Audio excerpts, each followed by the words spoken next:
Ok.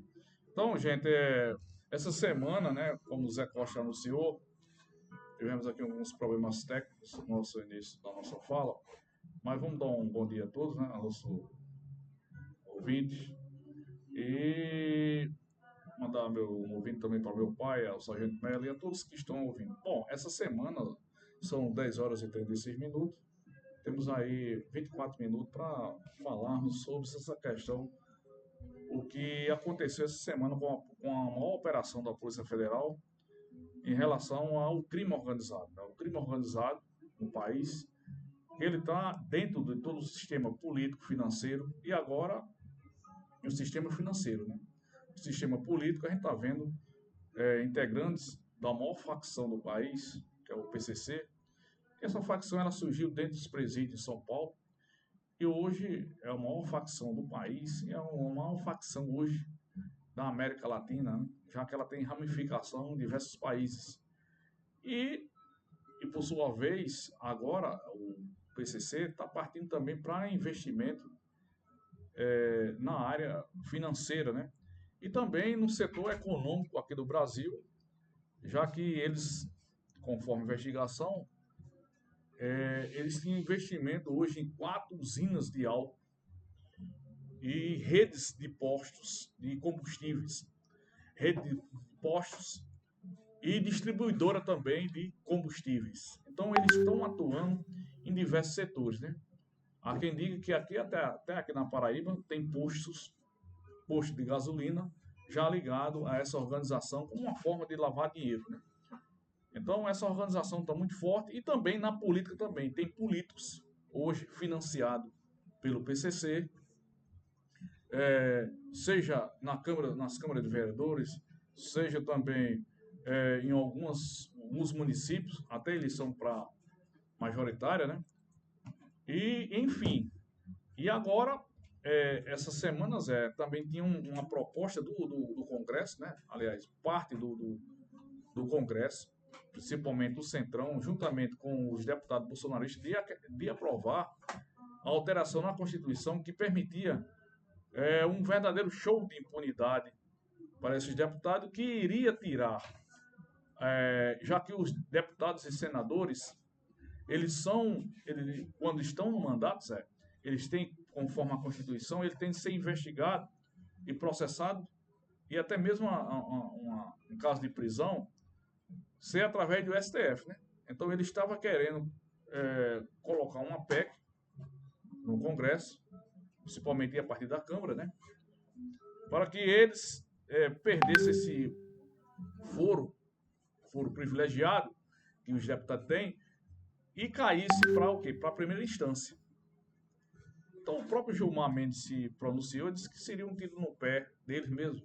Mas há quem diga porque, chegando um juiz de primeira instância, muitas vezes esse juiz seria pressionado, às vezes o juiz tem ligações políticas, né?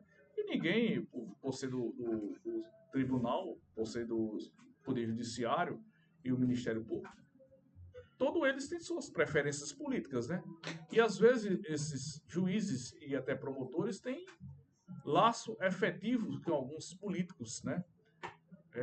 A gente viu aqui na Paraíba, a gente vê aqui na Paraíba políticos tradicionais com parentes no setor judiciário, no Tribunal de Contas, né? Então esses políticos tradicionais eles têm influência bastante nessas primeiras instâncias. Então essa prerrogativa, por quê? Existe muitos deputados, como disse, até teve um deputado que disse assim, nós estamos na mão do Supremo. Estão na mão do Supremo porque existe uma investigação com relação, inclusive o relator é Flávio Dino, e muitos deputados, por desvio de emendas com aquele orçamento secreto, estão sendo investigados e tem até prazo e até votação, nesse caso, de afastamento desses deputados por desvio de verba do orçamento secreto. Isso, o orçamento secreto, que a gente sabemos disso, que continuou lá no governo Temer, acentuou mais ainda no governo Bolsonaro, quando ele entregou parte do orçamento do país ao presidente da Câmara, Arthur Lira, né? Arthur Lira que liderava toda essa questão do orçamento secreto e distribuía esse orçamento secreto, ele morde hoje, Zé, no orçamento para 2026, as emendas de deputado vai chegar a 40 bilhões de reais. Só de início, mas pode crescer ainda mais. Então isso aí mordendo praticamente parte do orçamento do país na mão do parlamento. Então, com esse orçamento na mão, muitas vezes o governo ele não tem essa manobra de aplicar em determinadas áreas. Então, os deputados, quem vai colocar esses dinheiro? E muitas vezes eles têm como desviar esse dinheiro público através de suas emendas. Então, essas emendas, esses deputados, parte desses deputados ligados ao Centrão, vem sendo investigados. Então, alguns deputados também ligados ao núcleo duro do bolsonarismo também. Então, se juntou-se o núcleo duro do bolsonarismo com a parte do Centrão que está sendo investigada, eles queriam aprovar essa PEC. Mas essa PEC começou uma reação da população e nas redes sociais, e, enfim, barraram essa PEC, né? Essa PEC no momento. Outra coisa também, Zé, essa questão do imposto de renda tá passando, né? Mas tem um perigo aí, Zé, porque eles querem dar uma rasteira nessa proposta do governo, porque a proposta do governo prevê o quê? Prevê essa isenção de 5 até 7 mil reais, mas em contrapartida, para repor parte desse orçamento que vai deixar de ser arrecadado, o governo quer cobrar acima de R$ 1 milhão até 10% de quem ganha R$ 1 milhão. Isso é justo, porque é para repor o orçamento. E o Congresso quer aprovar isso aí, mas não quer que seja taxado quem ganha acima de R$ 1 milhão. Então, isso é uma forma de gerar um déficit, gerar um rombo na arrecadação e prejudicar o governo. Já que o governo está beneficiando de quem ganha de 5 a 7 mil reais, mas precisa lá, para repor esse dinheiro, precisa de quem ganha acima de R$ 1 milhão, que só paga 12%, seja acrescido de mais 8%, pague 10%. Isso é justo, como eu disse, para repor quem ganha até de 5 a 7 mil reais. Porque se não for feito isso, o governo vai estar com problema. Continua a discriminação, o governo vai estar com problema na mão, problema de déficit, problema de rombo fiscal. Isso vai afetar na arrecadação de estados e municípios, já que o imposto de renda ele irriga os cofres municipais e os cofres estaduais. E também a própria receita do governo também, fazendo com que o governo descumpra a questão do ajuste fiscal. Como eu disse, isso tudo para 2026, para aproveitar para desgastar o governo nessa questão. Então, Zé, outra coisa que nós estamos falando é essa questão dessa grande operação que eu iniciei, mas hoje não. Você já pode entrar diretamente nessa mega operação com referência ao PCC, mas ao mesmo tempo já vendo toda essa celeuma que aconteceu esse ano ainda, não foi? Esse ano foi. Exato. Com referência ao Nicolas Ferreira, aonde ele jogou no meio, a gente viu aí, jogou nas redes, e o governo estava querendo fiscalizar, né, isso? Exato. A questão do PIX, e acabou aí... a Receita recuando. A Receita recuando. Não é o governo, norma da Receita, né? A norma da Receita, que era a questão de normatizar, né, isso? Exato. A questão do PIX, e acabou a oposição levando vantagem e prejudicando o povo brasileiro. Fique bem à vontade para explicar isso. O ano passado, a Receita divulgou uma resolução que seria aplicada esse ano. Né? A Receita não é um órgão que pertence ao governo, mas não pertence ao governo, a um partido, nem a um governo de plantão. São normas que, como existe, são órgãos autarquias, independentes do governo, como o INSS. Surge todo dia normas do INSS que muitas vezes o governo que está de plantão, ele não comanda essas normas. Essas normas são traçadas, né? Como você pertence a um órgão do INSS, você podia até detalhar mais sobre essa questão que surge. É o que a gente chamamos de uniformização de serviços, às vezes.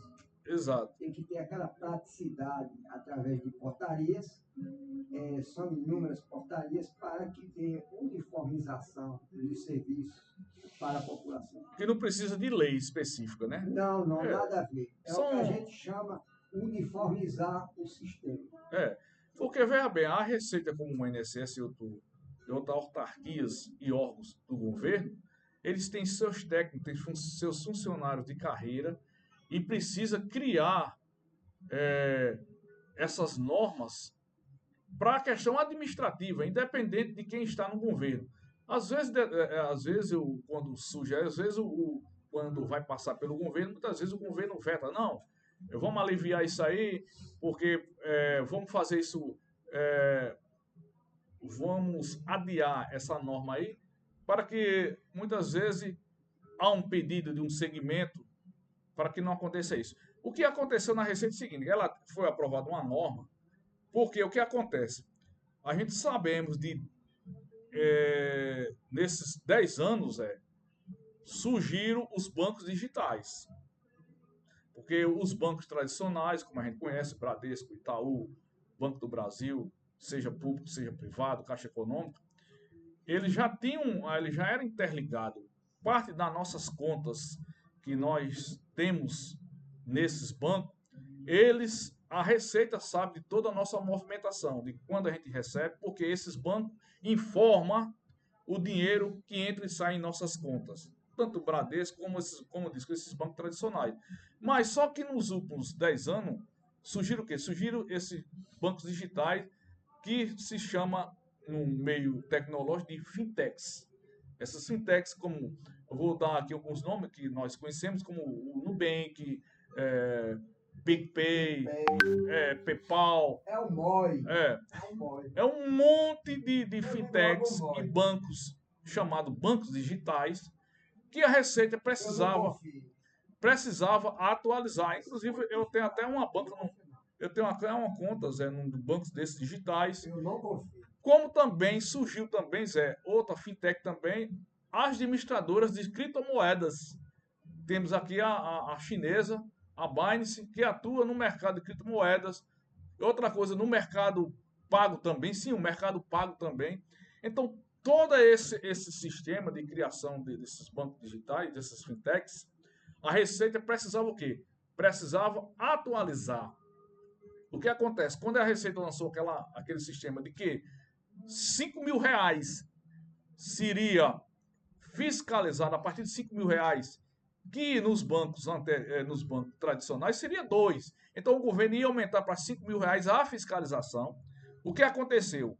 Um integrante da oposição, o deputado que tem bastante seguidores nas redes sociais, justamente com o interesse de atingir um órgão do governo e atingir também um governo por tabela, lançou aquele fake news. Até muita gente ficou até sem, na época, teve gente que suspendeu e teve comércio na época que suspendeu até receber dinheiro com Pix. O negócio foi tão sério, a mentira foi tão séria que o governo tentou, a Receita Federal tentou usar os meios de comunicação tradicionais, dizer que não seria taxado o Pix, mas o senhor deputado Nicolas disse que o Pix seria taxado.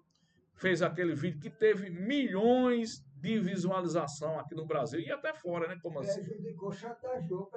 Foi uma chantagem pesada que a Receita Federal, Zé, teve de recuar. Então, nesse recuo da Receita, o que permitiu o seguinte, que esse dinheiro que estava circulando nesses bancos digitais, o crime organizado, principalmente o PCC e outras organizações criminosas de lavagem de dinheiro, continuasse. Então, se naquele período a Receita Federal tivesse tido acesso a esses bancos, o dinheiro que circula lá nesses bancos, essa operação dessa semana já teria sido feita e teria descoberto o que estamos acabando de descobrir, inclusive tem alguns empresários ligados ao PCC que estão foragidos. E a Polícia Federal, Zé, também está investigando o vazamento, porque foi preso algumas pessoas e o chefe dessa organização. Então, se para você ver, o crime organizado, ele está dentro do sistema financeiro e está na Faria Lima, não está no morro, nem na favela, né? Então aí se descobriu, já chega hoje a quase 50 bilhões de reais nessas transações. Então, o Nicolas lá atrás então, favoreceu isso aí, porque fez a Receita recuar. Agora a Receita agora vai para cima mesmo desse segmento, porque vai circular, inclusive Zé, algumas fintechs dessas já estão enviando a Receita já a movimentação de seus clientes, né?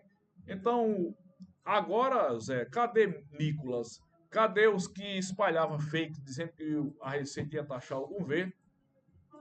E Agora estão calados, tão né? caladinho, porque o próprio Nicolas já, o deputado Lindenberg e outros deputados já pediu a PGR que faça a investigação e processe o Nicolas por ter espalhado essa mentira e ter prejudicado a questão de fiscalização da Receita Federal. Mas ele sumiu nas redes sociais. Cadê ele agora? Então ele foi muito bem naquele momento, gravou um vídeo, como eu disse, um vídeo falso, trazendo essa mentira, essa desinformação. Isso daí causou um tumulto no Brasil. Eu lembro que pessoas assim que eu conheço, no outro dia suspendeu até, Zé, receber dinheiro em Pix do comércio, porque devido a essa desinformação e não adiantou a informação da Receita, nem dos governos ter pago a mídia tradicional para divulgar, porque o que valeu foi a palavra Ninico. E agora foi bom que a verdade apareceu agora. E a gente viu quem Nicolas estava protegendo: o crime organizado. O PCC também descobriu, Zé, o investimento do PCC em usinas de álcool, 4 usinas de álcool em São Paulo, distribuição de combustível e, como disse anterior, uma rede de postos espalhada em 10 estados. E principalmente o núcleo todo é em São Paulo. E grandes investimentos usando esses bancos digitais, né, para lavar o dinheiro e também as compras de vários empreendimentos, inclusive rede de postos, distribuidora de combustível e importando também o metanol justamente para misturar tanto na gasolina, tanto no álcool, o álcool anidro, né?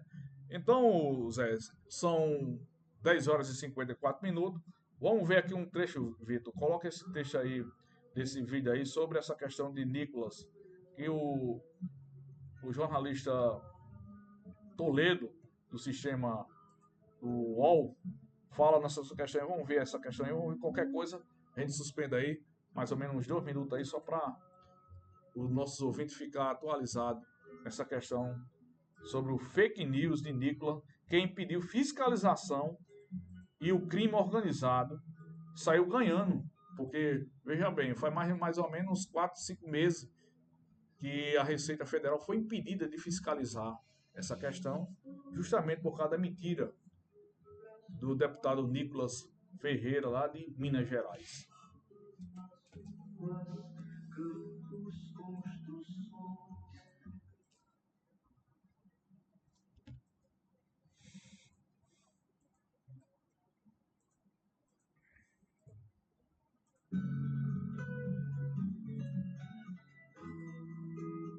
A Secretaria da Receita Federal baixou uma norma para tentar regulamentar as brechas para serem exploradas pelo crime organizado.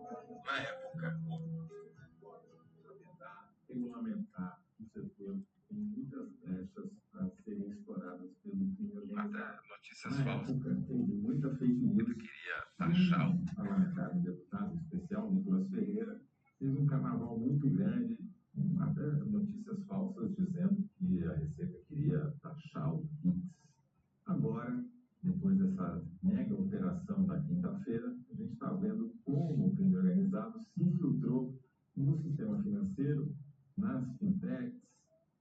fundos privados, fundos fechados, para lavar dinheiro. E aquela norma que acabou sendo derrubada por esse furacão que o Nicolas Ferreira e outros acabaram gerando, fez falta. Agora a gente está vendo o que a gente perdeu com a derrubada daquela norma e quem se beneficiou. Bom, Zé, são 10 horas e 56 minutos. A gente viu esse breve comentário aí do jornalista Toledo, do UOL, né? Ele falando realmente o que eu acabei de falar. Aquele vídeo que Nicolas fez causou um grande tumulto no país e também ajudou o crime organizado. Em vez de contribuir à oposição, acabou ajudando a um grupo que realmente destrói a nação, né? É o PCC. Exato. Não constrói, e sim destrói. Então, vocês vejam bem, quem faz oposição tem que fazer oposição de verdade. Tem que fazer oposição sem usar fake news. Tem que fazer oposição aquilo que a gente fala. Aonde tiver extrema-direita no mundo, eles não mentem 100%, não. É 100 e poucos por cento. Porque as inverdades são absurdas. E isso, no mundo de redes sociais hoje, que nós vivenciamos, ele sai na frente. Agora, eu digo a todos e a todas. Você divulga uma mentira aqui do Nordeste, já está lá no Bairro Novo chegando, uma mentira aqui, tu divulga aqui, a mentira. Lá no Bairro Novo, lá na Serra da Jurema, já chegou. Agora, se você, o rapazinho aqui, o Vitor, o Marcelo, divulga uma notícia verdadeira, aí ela fica aqui, não sabe? Quando ela vem chegar lá no Bairro Novo, meu Deus do céu, tome tempo. Mas a notícia, coisa ruim, meu amigo, eu nunca vi se espalhar ligeiro. É o que aconteceu comigo. Infelizmente, ele aí, um influenciador digital, evangélico, não é isso? Exato. Evangélico tem que ter a missão, minha gente, que é a verdade. A verdade. Então, se for trabalhar na política partidária, que é onde estão todas as políticas públicas de qualidade, porque passa pela política partidária, todas as políticas públicas. Dessa forma, então, ele, por ser um mandato a um homem que teve mais de 1 milhão de votos, 1,5 milhão, né, por Minas Gerais, então ele tem que, assim, quando for daqui a pouco, no segundo, cai para metade, quando for para o terceiro, já está fora. Porque é desse jeito. É desse jeito quem vem trabalhando com esse movimento digital, esse movimento. Você veja o que aconteceu agora, depois de 2 anos, né? Com referência ao influenciador, o paraibano, como é o nome, é o Ítalo, Sim. e prejudicou. Não se resolveu, o Congresso só foi resolver quando o influenciador, depois que estragou tudo, aí o Congresso bem ligeiro, todo mundo chega de Exato, porque se tentou fazer isso. Está resolvendo. Então, professor, Tentou se aprovar. São 10 horas e 59 minutos. Vamos ouvir aí 50 segundos, viu, Vitor? Esse vídeo aí do Rubem Gonzalez, engenheiro e ex-funcionário da Petrobras, que ele tem um grupo, ele tem também uma participação nas redes sociais, que ele tem um grupo, aliás, Geoforça, né? Ele tem faz esse canal Geoforça. São 50 segundos aí que ele fala sobre a questão aí dessa polêmica que surgiu essa semana. Vamos botar aí, Vitor. 50 segundos aí pra gente concluir o programa. São 11 horas. São 11 horas. Já chegou aqui Zé do Chifre, né? O nosso... Vai começar daqui a pouco. A gente tá já encerrando aqui, viu, meu filho?